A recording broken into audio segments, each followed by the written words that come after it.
This is TWiT.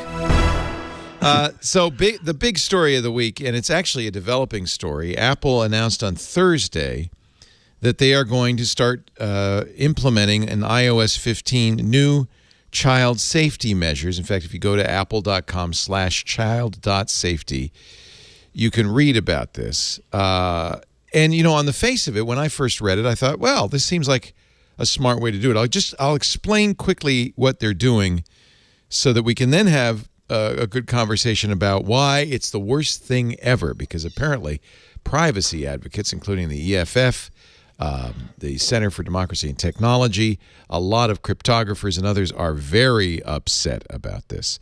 So there's an organization called the National Center for Exploited and Missing Children. It's a non-governmental nonprofit, but it is funded by the U.S. government, NCMEC, I'll call it, that has a database of child pornography, or CSAM, child sexual abuse material. You'll hear those acronyms a lot in this conversation, NCMEC and CSAM. So the NCMEC database is a fingerprint database. It's a hash, a cryptographic hash of a lot of awful child pornography images, actual specific images, each of which have been fingerprinted. And the fingerprinting they do is done in such a way that even if the image is cropped or later turned into a black and white image or modified in some way, the fingerprint does not change. So that hash is specific to that image. You should also know that it's not specific to whatever the image is of.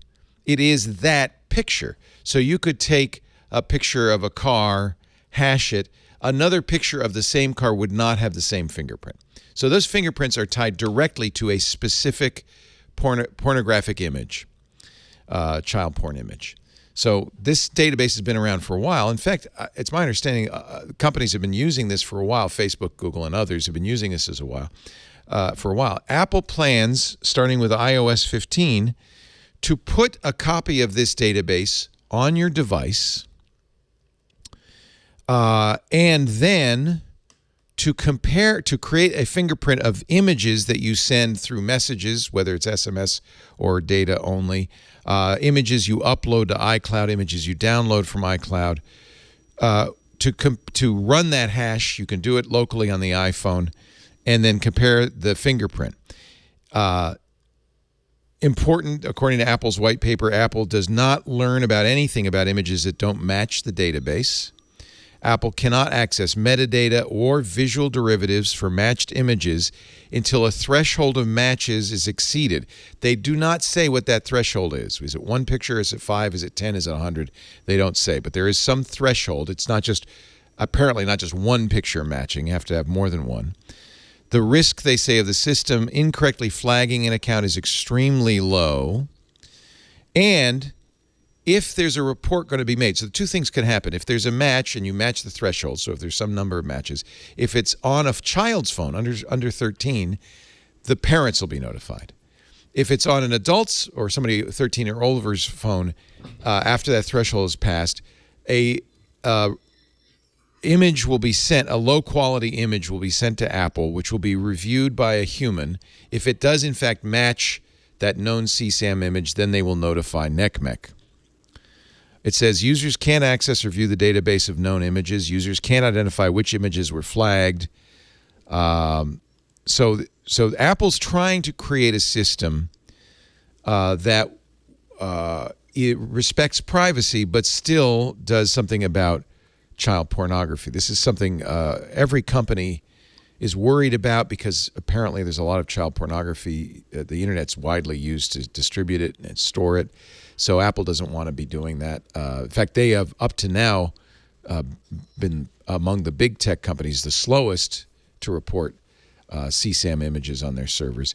This is an image that Apple distributed of how the hashes work. If you're, it will now. Here's one thing that does concern people: it will also match against your iCloud photos.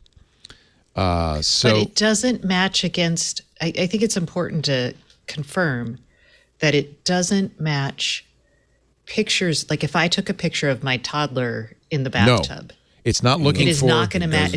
No, right. It's not looking for that. It's only looking for pictures that have already been identified as child porn Yeah, and then, correct. Yes. And that's fairly important. There have been a number of mainstream media outlets that have actually gotten that wrong and said that they're looking for a certain amount of nudity or things like that. It doesn't work that way. It is merely a cryptographic hash against known child porn images. So you mentioned, Leo, you mentioned that this can detect if you've cropped the image or resized it or done various other things to it, that it can still recognize the image. And machine vision systems are not that reliable in general. I mean, how do we have any information about how accurate this actually is? Their false positive thing was something like hold on. I can. They're not able to. They're not looking for. This is a child. What they're looking for, they've got a set of pixels. it's not face recognition at all. When they're creating these hashes, what they're doing is they're taking a set of, and computers are actually really good at this because they're not turning this into meaning. They don't know what they're looking at. They're looking at a set of pixels, which is why if you crop it, they can still recognize X number of those pixels and match it back to the original. So that's it's a hash. Is it doing the hash based on initially on some subset, like some part of maybe the middle of the image, so that if you do crop it, you're still capturing that part of it? Because a hash, if you take a binary file and you hash it, if you change one bit in that file, it changes the hash. That's right. This is called. So that's what I'm trying to understand. I'll read from here we go. I'll read from Apple's white paper. They call it a neural hash. It is. You're right in this, a perceptual hashing function that maps images to numbers. Perceptual hashing bases this number, this hash, this fingerprint on features of the image instead of precise pixel values. So you're exactly right, Sam. So it is doing a machine vision system and then hashing that. It says the system computes these hashes by using an embedding network to produce image descriptors and then converting those descriptors to integers using what they call a hyperplane local sensitivity hashing process so that different images produce different hashes. And they give an example here of two different images of a palm tree that have the same neural hash, but then a third image that has different content and a different hash. Doc Rock, you were about to say that the rate of false positives is very low, in the order of 1 to a billion or something? No, it was in the trillions. Trillions. That was the point. Is like, I think one thing, people get freaked out because they think there's going to be false positives. But I have this conversation with my friends all the time because I think people hear the word billion and they hear the word trillion, but they don't know how to put something to it. Right. So there was a guy a long time ago that made a text file that was literally a billion as put out as like ones and zeros or something, and the text file was like stupid long. Like, this has 1 billion characters in it, right? Just to show somebody, like, you'd be scrolling that thing for like 40 minutes to get to the bottom of the text file. I use one that kind of if you take, say the person who identifies of the Christian faith, if I gave you $1 every day since the person you look up to was born, I'd be at 740 some odd million. I'm still not at 1 billion. Yeah. So like, billion is a very big number. Trillion is even bigger. More than that. The false positive things that they've put into effect has been good. And everyone's mad because Apple won't talk about like how they're doing it. Well, if we tell you how we're doing it, man, then people can figure out how to undo it. They're pretty clear. This white paper is pretty clear. But yeah, they left some stuff out. So we should flatten this notion that you might be fingered incorrectly. That's a very, very, very, very low probability. That's not the problem with this. But people do have, not just people, some pretty serious people have an issue with it. This is a letter that is circulating now, has last count 1,800 signatures from well-known cryptographers, privacy and security experts. It's at appleprivacyletter.com, an open letter against Apple's privacy invasive content scanning technology. Now, I'll point out my initial reaction to what Apple's doing after reading all of the material Apple put out was, this seems like they want to do something about child pornography, and they're trying to do it responsibly. But I have to confess, I've been convinced otherwise, first by this letter and then by a caller to the radio show, but I'll explain that in a second. This letter says While child exploitation is a serious problem and while efforts to combat it are almost unquestionably well-intentioned, and then this part's in bold, Apple's proposal introduces a backdoor that threatens to undermine fundamental privacy protection for all users of Apple products. And the reasoning the EFF gives, the CDT gives, and somebody I really respect, Dr. Matthew Green of Johns Hopkins, gives, is that it is a slippery slope. And at first I thought, is it a slippery slope? I hate slippery slope arguments. Well, that's the thing. If is there a problem with the way they're doing it right now? No. But at first I thought slippery. I had the same reaction. Ugh, a slippery slope. Everything's a slippery slope. Everything can get worse. But you don't act today on what's going on today on the potential that it could get worse, because everything's a slippery slope if you do that. Everything can get worse. Matthew Green said yesterday, we were gradually headed toward a future where less and less of our information had to be under the control and review of anyone but ourselves. For the first time since the 90s, we were taking our privacy back. Today, we're on a different path. And this is the slippery slope people are talking about. The pressure is going to come from the UK, from the US, from India, from China. I'm terrified about what it's going to look like. Why would Apple want to tell the world, hey, we've got this tool? Now, I want to get your opinions, all of you. I'm just going to say one more thing, and I'll stop talking. A guy called Joe. Hello. A guy named Joe who is in Brooklyn. That's okay, Stacey. We know your dog. That means some wonderful delivery is coming, right? She's run off to silence the animal. Joe, who's a regular in our chat room and our Discord server as a Club TWiT member from Brooklyn, very reasonable, said, okay, here's why this is potentially a problem. Now that Apple has said we could do this, the issue is governments coming to them saying, well, okay, I got a new database, and I want you to do the same thing for that database. And the problem is when you're operating in a country like China or Saudi Arabia or Russia, they can do that. And so the premise is, well, what if the Saudi Arabia, where it's illegal to be gay, said, I have a database of images of gay people. I want you to also check against that. Or there's actually a terrorist database with so-called terrorist images. The Global Internet Forum to Counter Terrorism has created a similar fingerprint database, but no one knows what's in that database because there's no external oversight.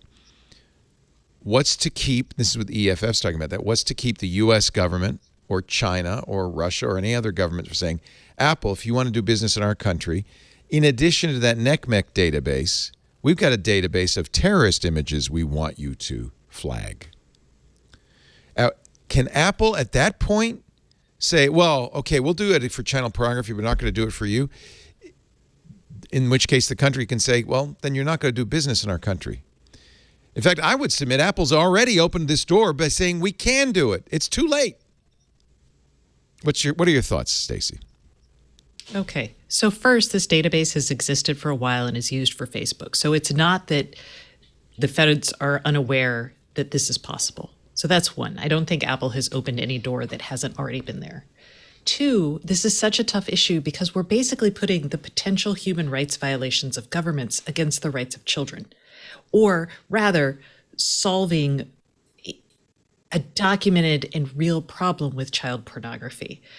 And this gets to the heart of what I always talk about and think about as we're building out the tools for what will essentially become a potential surveillance society, right?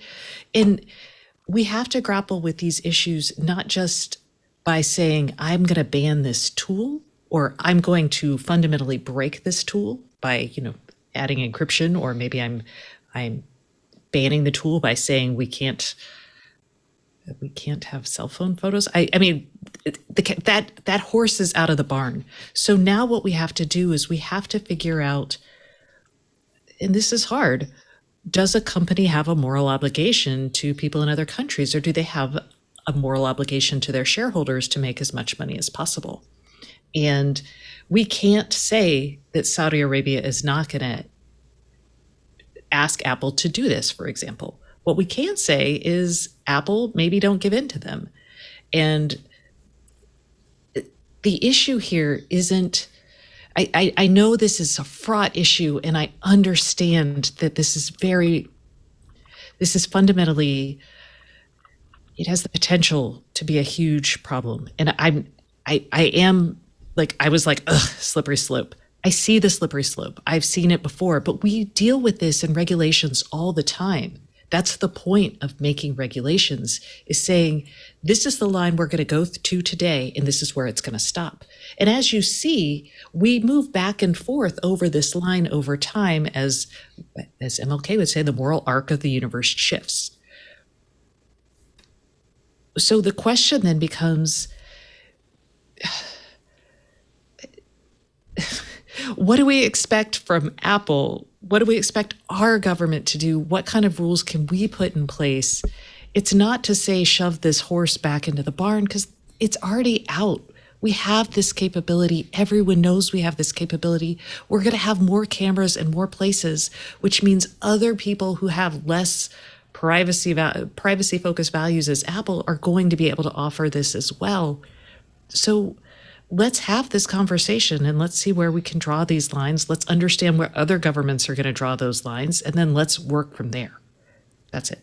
The issue Joe brought up, and I think it was appropriate, was when Apple operates in another country, it doesn't matter what we say. It's what China says. So when China said to Apple, no more VPNs in the App Store, Apple didn't have a choice of complying. They only had a choice of leaving China.